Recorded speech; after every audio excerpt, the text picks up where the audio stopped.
When we think about war, our minds usually jump to soldiers, tanks, and big dramatic battles. But behind all of that, there's this hidden engine, right? A second battlefield that, more often than not, actually decides who wins. And that battlefield is the economy. So today, let's pop the hood and see what makes this thing tick.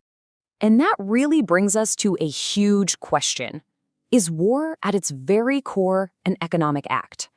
We're going to unpack that and see how a nation's wealth, its resources, its industry, they aren't just part of the war effort. In a lot of ways, they are the war effort. Okay, so to get started, we've got to talk about this fundamental idea, one that historians call the sinews of power. It's all about how a nation's military might is completely tangled up with its economic strength. So what does that really mean? Well, think about it like this. You can have the most brilliant generals in the world, the bravest soldiers you could ever imagine, but if you don't have a powerful economy to arm them, feed them, and supply them, you've got nothing. Military power is basically just economic power projected onto a battlefield. And it all rests on these four pillars. First, you need a robust industrial base, right? You got to build the tanks, the planes, the ships. Then you need a strong financial system to pay for it all. You also need access to natural resources. We're talking oil, steel, rubber, the works.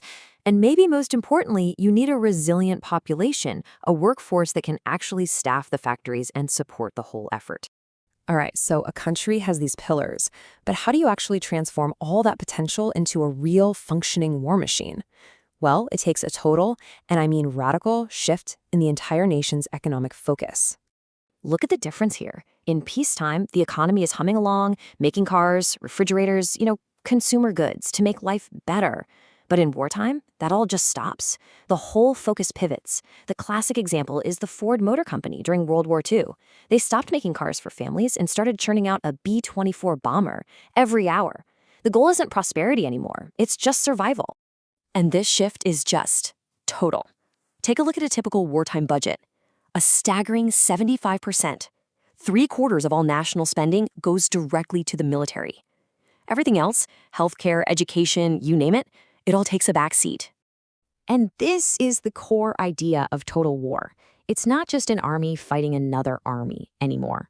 It becomes an entire economic system, an entire society completely re-engineered for one single all-consuming purpose: to win. But where in the world does all the money come from? Well, governments have a playbook. First, they raise taxes, usually by a lot.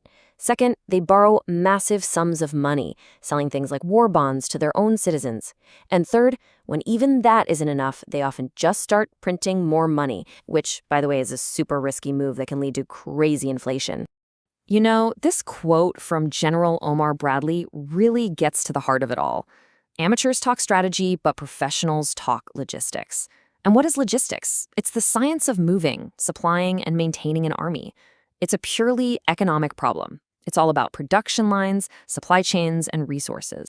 But what happens when the fighting finally stops? The economic war is far from over. In a lot of ways, the really hard part is just getting started. And this table here really shows the stark reality. I mean, obviously, the defeated nation is in a terrible, catastrophic position, but just look at the victors column. Their national debt has skyrocketed, their infrastructure is damaged, and their workforce, their human capital, is severely depleted. And this just hammers home a really critical point. Winning on the battlefield does not mean you get immediate economic prosperity. In fact, even the winners crawl out of major conflicts economically wounded, facing just immense challenges. And the road back? Wow, is it long? It's not a quick rebound. We're talking it could take a quarter of a century, 25 years or more, for a nation's economy just to get back to where it was before the war even started. Think about that. That's an entire generation of progress just gone. So, what's the final enduring economic legacy of war? Well, it's a cost that stretches so far beyond the battlefield. Let's put a number on it. Some studies have shown that a major conflict can destroy up to 40% of a nation's entire accumulated wealth and capital stock. Almost half of everything a country has built, its factories, its roads, its cities, can be completely wiped out.